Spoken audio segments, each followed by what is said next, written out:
Gloire à Dieu, bonjour à tout le monde, bienvenue à ce jour encore que Dieu a prédestiné avant la fondation du monde.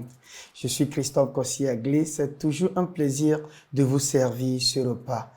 Cette réflexion quotidienne de votre vraie identité en Christ. Aujourd'hui, nous allons continuer notre série. Mais avant de continuer, pardonnez-moi de prier avec vous. Éternel des armées, nous te disons merci. Nous glorifions ton nom, nous sanctifions ton nom. Ce jour a été encore prédestiné avant la fondation du monde. Papa, nous sommes juste réunis pour l'accomplir. Éternel, merci. Merci pour la vie éternelle que tu nous as donnée en Christ. La Bible dit, quand on était encore pécheurs, il est mort pour nous. Papa, nous te disons merci pour cet amour. Éternel des armées, tu as dit dans ta parole, l'entrée de ta parole dans la lumière. Nous demandons qu'aujourd'hui, que nous soyons illuminés encore plus, que nous soyons amplifiés de ta parole. Révèle-toi en nous, au nom précieux de Jésus. Pendant que tu es en train de te révéler à nous, bâtis-nous afin que nous puissions vraiment faire l'œuvre de ton ministère pour la gloire de ton Saint-Nom. Au nom de Jésus, nous avons prié, nous avons reçu. Amen. Alors nous allons continuer notre série sur vous aurez ce que vous aurez. Le chrétien aura ce qu'il dit. Vous aurez ce que vous dites. Nous allons directement dans le livre de Marc 11, 23. Je vous le dis en vérité, si quelqu'un dit à cette montagne, ôte-toi de là et jette-toi dans la mer, et s'il ne doute point en son cœur, mais croit que ce qu'il dit arrive, il le verra s'accomplir. Le croyant doit accorder une prime à ses paroles ou une importance à ses paroles. Le chrétien ne parle pas comme il veut, mais le chrétien parle intentionnellement. La nécessité de prêter attention aux paroles que nous prononçons est souvent négligée, considérée comme sans conséquence. Quand nous parlons en tant que chrétiens, nous devons savoir que quelle que soit la parole, quelles que soient les communications que nous donnons, ces paroles ont des conséquences. Cependant, une question vitale à poser est la suivante. Si vous réalisez que tout ce que vous dites ou tout ce que vous êtes en train de dire aujourd'hui aura comme conséquence, aura un résultat demain, comment parlerez-vous? C'est à cette question que nous allons répondre. C'est parce que c'est un fait dans nos dires. Le croyant n'est pas de ce monde. 1 Jean 4, verset 4 à 5. 1 Jean 5, verset 4 à 5. Et aussi, si vous lisez ces deux versets, vous verrez que la Bible dit nous sommes de ce monde, mais nous ne sommes pas dans ce monde. Nous sommes dans ce monde, mais nous ne sommes pas de ce monde. Il a l'Esprit de Dieu en lui. Un croyant a l'Esprit de Dieu en lui. Je répète, un croyant a l'Esprit de Dieu en lui. Toute personne qui n'a pas l'Esprit de Dieu en lui n'est pas un croyant. Un croyant a l'Esprit de Dieu en lui. Éphésiens 1, verset 13, 1 Corinthiens 3, verset 6 et 1 Corinthiens 6, verset 19. Il ne doit pas être conforme à ce monde. Nous devons aller au-delà de ce monde. Nous ne devons pas nous conformer. Selon Romains 12, verset 2, le mot conformer a été traduit d'un mot qui signifie façonner pareillement. Le diable est le prince, maître de ce monde, selon Éphésiens 1. Selon Éphésiens 2, versets 1 à 3. Son royaume est dans ce monde, est dans le cœur des non-sauvés. 2 Corinthiens 4, versets 3 à 6. Mais le croyant est né de Dieu. 1 Jean 5, verset 1. Il est né de l'Esprit. Jean 3, 6. Toute personne qui est née de nouveau est née d'esprit. C'est de ça que nous sommes en train d'expliquer ici. C'est sa nature. Nous avons une nature de Dieu, selon Galates 5, verset 22 à 25. Il est donc le reconnaître. Il est donc le reconnaître de ses dires, dans ses dires. Il est donc de reconnaître cela dans ses dires. Il ne doit pas parler comme quelqu'un qui n'a pas l'Esprit de Dieu. Nous sommes ici en train de parler du croyant, puisque le thème est « Vous aurez ce que vous dites ». Alors, si nous aurons ce que nous sommes en train de dire, si vous aurez ce que vous dites, ça veut dire qu'il faut savoir parler. Et c'est de ça que nous sommes en train de gérer, nous sommes en train de traiter dans ce repas-là. Alors, qu'est-ce que le croyant dit? Le croyant parle selon sa nature. Le croyant parle selon l'Esprit de Dieu. Le salut est reçu en croyant à l'évangile. Quelqu'un peut être en train de se poser la question, puisque nous sommes en train de parler du croyant. Qui est un croyant? Et le croyant, c'est quelqu'un qui a reçu l'évangile de Christ. Et qu'est-ce que c'est que l'évangile de Christ? L'évangile de Christ, c'est sa mort, son ensevelissement et sa résurrection pour nous. Alors, quand vous croyez à ça, vous êtes sauvés et donc vous avez l'Esprit de Dieu en vous. Un homme est sauvé en attendant le message de l'évangile. L'évangile doit lui être annoncé. Romains 10, verset 13. Car quiconque invoquera le nom du Seigneur sera sauvé. Verset 14. Comment donc invoqueront-ils celui en qui ils n'ont pas cru? Et comment croiront-ils en celui dont ils n'ont pas entendu parler? Et comment entendront-ils parler s'il n'y a personne qui prêche? Et comment y aurait-il des prédicateurs s'ils ne sont pas envoyés?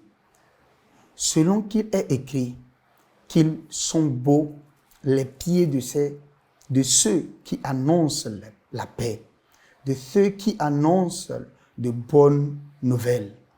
Verset 16. Mais tous n'ont pas obéi à la bonne nouvelle.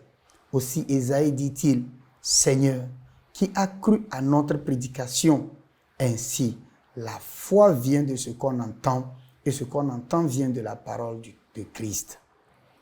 L'évangile est le message de la mort, de l'ensevelissement et la résurrection de Jésus. 1 Corinthiens 15, verset 1 à 4. Romains 10, verset 9 à 10.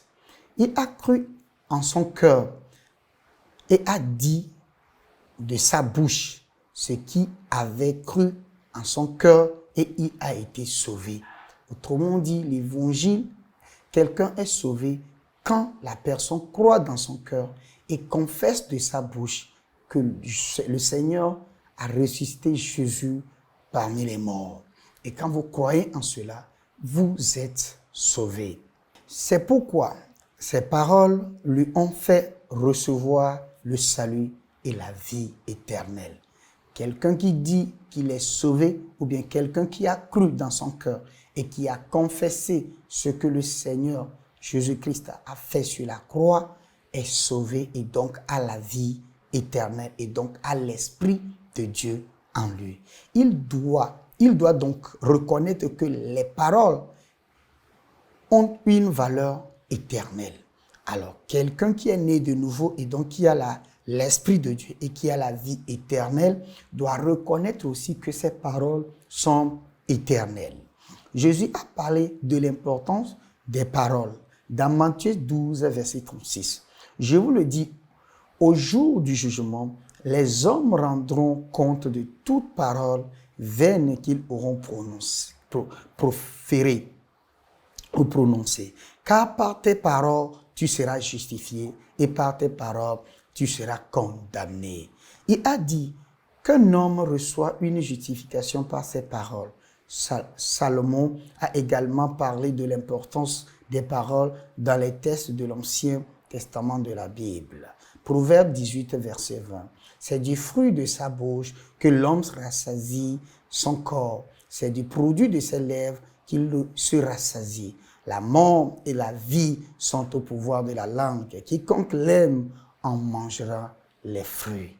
Le mot manger, fruit, arbre sont des termes utilisés au sens figuré pour désigner des paroles. Matthieu 7, verset 15 à 21, Matthieu 12, verset 31 à 37. Le péché d'Adam dans Genèse 3 était exprimé en paroles.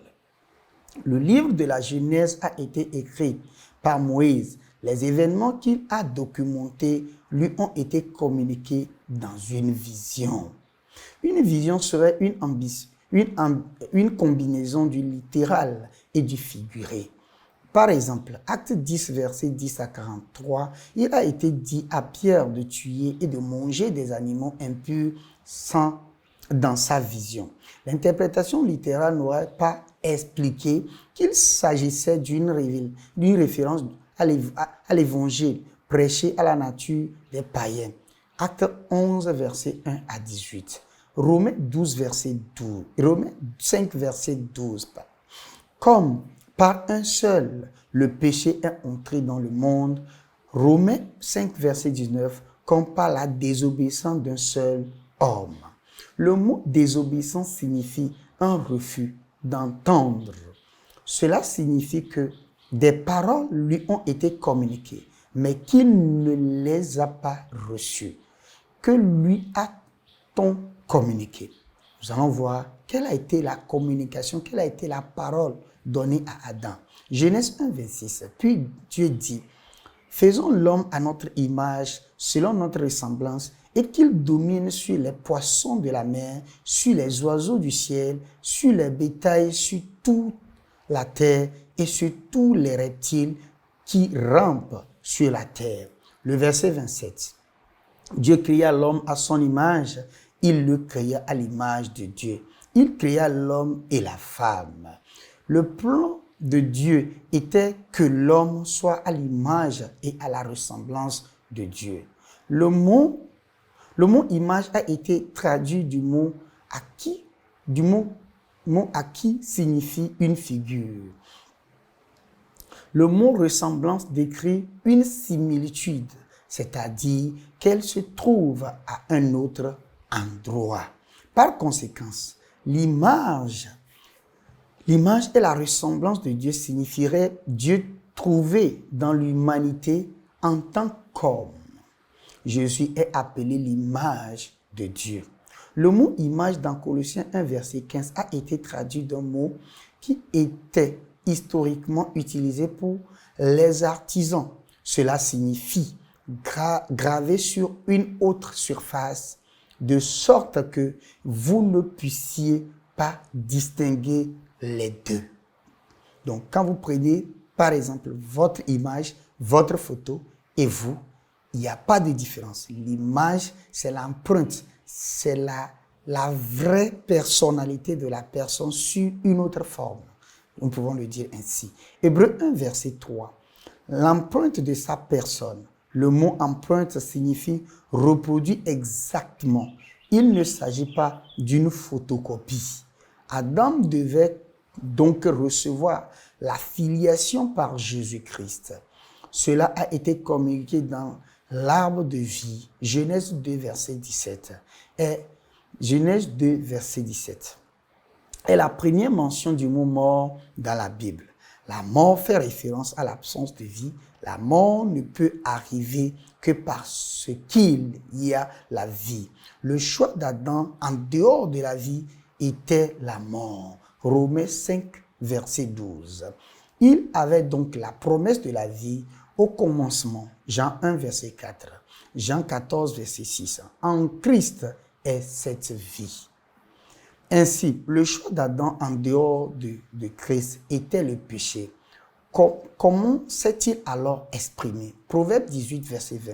C'est du fruit de sa bouche que l'on rassasie son corps. C'est du produit de ses lèvres qu'il se rassasie. La mort et la vie sont au pouvoir de la langue. Quiconque l'aime en mange les fruits.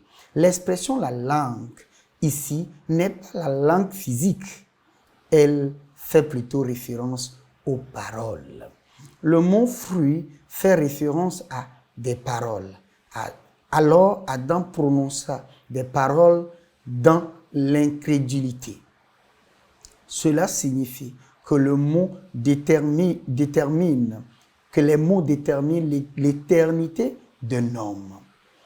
De plus, dans Marc 16, verset 17, Jésus montre également que les esprits répondent aux paroles. En mon nom, vous chasserez les démons. Le terme chasser montre qu'il s'agit de parler. La première démonstration que nous voyons de Dieu dans Genèse était de parler. Genèse 1, verset 3. Dieu dit que la lumière soit et la lumière fut. Verset 4. Dieu vit que la lumière était bonne et Dieu sépara la lumière d'avec les ténèbres. Verset 5. Dieu appela la lumière jour et il appela les ténèbres nuit. Ainsi, il y a eu un soir et il y a eu un matin. Ce fut le premier jour. Dieu dit, Dieu vit, Dieu rappela, Dieu appela. Il a été utilisé de manière cohérente dans les versets 9, 10, 11. Dieu a dit, Dieu a appelé. Versets 14, 20, 22, 24, 26, 25, 26, 28, 29 et 31. Dieu dit, Dieu appela et Dieu vit. Donc, dans toute la Genèse, c'est-à-dire le chapitre 1 de Genèse, Dieu a dit, Dieu a dit, Dieu a dit, et Dieu a vu tout ce qu'il a dit s'accomplir. Ce n'est pas Dieu qui a pensé ou Dieu qui a cru. Cela indique vivement le fait que tout ce qui a été créé via des paroles. Le mot dit signifie prononcer. Des paroles prononcées sont suffisamment audibles pour qu'un tiers les entende. Genèse 1, verset 5. Dieu appela la lumière jour et il appela les ténèbres nuit. Il appela. Le mot appela, ça veut dire qu'il a parlé, il a nommé. Ainsi, il eut un soir, il eut un matin. Ce fut le premier jour. Le mot appeler signifie faire quelque chose et faire savoir à tout le monde ce que vous avez fait. C'est-à-dire que le résultat de ce que j'ai dit est ceci. Cela implique de dire quelque chose et de l'affirmer. Par conséquent, le fait est que chaque action de Dieu a été précédée par la parole et le récit que nous avons des choses qui se sont produites étaient les choses que Dieu a dites. Dieu dit, Dieu appelé et Dieu vu. Cela signifie que si vous voulez le voir, vous devez le dire. Si vous voulez le voir, vous devez le dire. Si vous voulez le voir, vous devez le dire. Voici la clé. Vous voulez voir quelque chose, dites-le. Vous voulez voir votre guérison, dites-le. Vous voulez voir votre situation changer, dites-le. Dites-le. Dites-le. Vous voulez voir votre famille venir à la lumière, c'est-à-dire être né de nouveau, dites-le. Vous voulez voir votre nation naître de nouveau, dites-le. Et c'est ça la clé primordiale du croyant. Aussi, donc, ce discours, il doit être clair, sans ambiguïté, fort. Jésus l'a démontré aussi. Il était un maître des paroles. Il disait des paroles consciemment. Le croyant doit apprendre à rendre compte de ses paroles. 1 Pierre 2, verset 21. Et c'est à cela que vous avez été appelés, parce que Christ aussi a souffert pour vous. Vous lisant un exemple, afin que vous suivez ses traces. Lui qui n'a point commis de péché, et dans la bouche duquel il ne s'est point trouvé de fraude, qui n'a point commis de péché, et dans la bouche duquel il ne s'est point trouvé de fraude. Le mot fraude signifie quelque chose d'inhabituel, piégé. Le mot bouche fait référence aux paroles. Ces paroles, autrement dit, les paroles de qui? De Jésus. Aucune faute n'a été trouvée dans ces paroles. Jean 1, 47. Jésus maîtrisait ses paroles. Jean 7, 45, 46. Personne ne parlait comme lui. Matthieu 26, versets 61 à 65. Il était dit qu'il parlait comme quelqu'un qui avait autorité. Ce qui était remarquable chez lui, ce sont ses paroles. Il a parlé sans ambiguïté. Jean 6, 35, Jésus leur dit, « Je suis le pain de vie. Celui qui vient à moi n'aura jamais faim, et celui qui croit en moi n'aura jamais soif. » Verset 41. Les Juifs murmuraient à son sujet parce qu'il avait dit, « Je suis le pain qui est descendu du ciel. » Les pharisiens ont cherché à le tuer pour ses paroles. C'est ainsi qu'il a fonctionné sur la terre. Jean 6, verset 51. « Je suis le pain vivant qui est descendu du ciel. Si quelqu'un mange de ce pain, il vivra éternellement. Et le pain que je donnerai, c'est ma chair, que je donnerai pour la vie du monde. » Jésus leur parla de nouveau et dit, « Je suis la lumière du monde. Celui qui me suit ne marchera pas dans les ténèbres, mais il aura la lumière de la vie. » Jean 9, verset 5. « Pendant que je suis dans le monde, je suis la lumière du monde. » Jean 10, verset 7. Jésus leur dit encore, « En vérité, je vous le dis, je suis la porte des brebis. » Verset 9. « Je suis la porte. Si quelqu'un entre par moi, il sera sauvé. Il entrera et il sortira et il trouvera des pâturages. » Verset 11. « Je suis le bon berger. Le bon berger donne sa vie pour ses brebis. » Jean 10, verset 14. « Je connais mes brebis et elles me connaissent. » Jean 10, verset 36. « Celui que le Père a sacrifié et a envoyé dans le monde, vous lui dites, tu blasphèmes, et cela parce que j'ai dit, je suis le Fils de Dieu. » Jean 11, verset 25. Jésus lui dit, « Je suis la résurrection et la vie. Celui qui croit en moi vivra quand même il sera mort. » Jean 14, verset 6. Jésus lui dit, « Je suis le chemin, la vérité et la vie. Nul ne vient au Père que par moi. » Jean 15, verset 1. Je suis le vrai cep et mon Père est le vigneron. Un croyant doit donc apprendre à valoriser ses paroles, parler avec audace, haut et fort, sans ambiguïté. Là, tout ce que nous sommes en train de voir dans ce repas, c'est pour vous dire que Jésus, la vie de Jésus sur terre, nous avons vu dans les Écritures que la vie de Jésus sur terre n'a pas été une vie hasardeuse, non. Ça a été une vie pensée.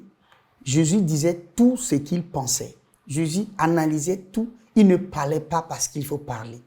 Mais aujourd'hui, nous savons que nous avons le même esprit. Nous avons l'esprit de Dieu, l'esprit de Christ en nous. Et donc, en tant que chrétiens, nous devons apprendre à faire comment? À parler. Nous devons apprendre à parler. À chaque moment où je vais parler, je vais dire quelque chose en tant que croyant, je dois savoir comment parler. Parce que n'oubliez pas, vous aurez ce que vous dites. Et quand je commence pas à apprendre à parler, mes paroles doivent être des paroles de construction et non de destruction. Nous croyons à un corps qui peut être malade. Oui, vous m'avez bien entendu. Mais quand le corps est fatigué et sent de la douleur, vous ne dites pas ce que le corps ressent, mais vous dites ce que vous voulez avoir. Mon corps est en peine, mais je prononce le résultat que je vais voir. Je vois un frère, une sœur dans des problèmes. Je ne parle pas du problème, je parle la solution. Je dis ce que je vais voir. Je crée ce que je veux. Et voilà le pouvoir qu'a le croyant. De la même manière, Christ a vécu sur terre. Christ est notre modèle. Jésus-Christ est notre modèle en tant que croyant. Jésus-Christ est notre modèle. Et si lui, il n'a pas parlé négativement, il n'a pas parlé d'une manière hasardeuse, nous devons apprendre à ne pas parler d'une manière hasardeuse et à parler juste, à parler positif et à parler bon, à parler construction pour le bien de notre vie. À présent, nous allons répéter cette parole avec moi. J'accorde de la valeur à mes paroles. Je parle avec audace. Fort, je suis comme mon Père et tout ce que je dis arrive. Répétez encore une fois. J'accorde de la valeur à mes paroles. Je parle avec audace. Fort, je suis comme mon Père et tout ce que je dis arrive. Au nom précieux de Jésus. Je vois tout ce que vous êtes en train de dire arriver maintenant au nom précieux de Jésus. Nous sommes au début de l'année. Regardez la fin, le début et la fin de cette année. Proclamez, dites, prophétisez sur votre vie. Vous êtes votre propre prophète. Prophétisez sur votre vie, prophétisez sur la vie de vos enfants, prophétisez sur la vie de votre famille, prophétisez sur la vie de votre nation, prophétisez sur la vie de votre continent, prophétisez sur ce monde et vous les verrez s'accomplir parce que vous êtes la lumière du monde. Éternel des armées, nous te disons merci. Merci parce que tu nous as encore éclairé ce matin. Papa, tu nous as donné encore une clarification de savoir qu'en tant que croyants que nous sommes, nous aurons ce que nous disons. Papa, nous prions à ce que tout ce que nous disons soit des choses de construction. Papa, nous éliminons toute description de notre pensée, toute parole de description de notre pensée, au nom précieux de Jésus. Papa, merci parce que tu accomplis tout ce que nous disons maintenant et pour toujours. Père, pendant que nous avons compris ceci, nous guérirons les malades, nous ressusciterons les morts. Papa, nous mettrons tout. Nous allons créer la vie que nous voulons voir au nom précieux de Jésus. Et je prie pour quelqu'un, toute situation qui ne fait pas un avec le Seigneur, je mets ça en silence dans la vie de quelqu'un au nom précieux de Jésus. Tout ce que le Seigneur Jésus-Christ, Dieu n'a pas planté en vous, je prie que ces choses-là soient consumées au nom précieux de Jésus. Et tout ce qu'il a planté et qui sont morts en vous, je décrète, pendant que vous êtes en train de m'écouter en ce moment, ces choses-là soient ressuscitées au nom précieux de Jésus. Père, nous te disons merci. Nous glorifions ton nom, nous sanctifions ton nom. Au nom de Jésus, nous avons prié, nous avons reçu. Amen. C'est toujours un plaisir pour nous de vous servir la parole, de vous servir ce repas. Et nous savons que vous aussi vous aimez. Nous disons merci à tous ceux qui partagent et qui envoient ça à leur famille. Merci à vous. Si vous avez des questions, vous avez juste à nous envoyer sur notre numéro WhatsApp qui s'affiche sur l'écran actuellement, ou bien vous nous envoyez un mail sur le mail qui s'affiche en ce moment et nous serons ravis de vous répondre, tout en espérant vous voir demain à la même heure, sur la même plateforme. Ici, Christophe Koscielny. N'oubliez pas que le royaume de Dieu est en puissance. Gloire à Dieu et demeurez béni. Alléluia. Amen. Hello, I hope you have been blessed by that wonderful message. The Bible says, man shall not live by bread alone, but by every word of God. For you to grow spiritually, you need to hear, study, and meditate on the word. You need to not only hear, but to also read and see. And that is why you need the Christocentric meal. To order this life-changing book and other titles, DVDs, and CDs by Dr. Abel Damina, call the number or email the address on the screen. This is a book that reveals to you who you are in Christ, what you have in Christ, and what Christ can do through you. This book interprets and breaks down the word into daily meals, making it easier for you to understand and study, build up and strengthen your inner man, all the while growing your relationship with God and your confidence as a believer.